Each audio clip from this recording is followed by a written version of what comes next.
to all. So today we are going to present a project on the chapter Force and Pressure, activity 8.5, how the force can change the shape of an object. So firstly, we have a paper.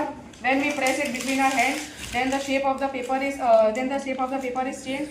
Then we have a bottle, and when we apply a force, then the shape of the water bottle is also changed. Then we have this dough. When we press it, then the shape is altered. You can see this. And when we apply a force on this, the shape of the scale is changed. From this, we can understand that when a force is applied on some particular objects, then the shape of that particular object is changed.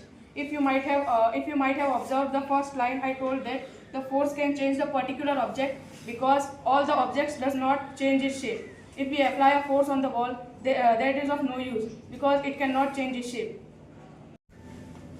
So here what is written is that when we apply a force, then there are two types of change in the shape. First is temporary and second one is permanent. So when we stretch the rubber like this, then there will be a change in its shape. But when we leave it, then it will come in its original form. So it is a temporary change. But when we press the dough, then it will not. Then even after leaving it, it will not come in its original shape. So it is an example of a permanent change. When you can see that any object is changing its shape, then you can say that there is a force acting on that object.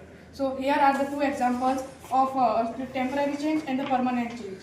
When we press the sponge ball, then it will change its shape. But after leaving it, it will come in its original form. It is a temporary change.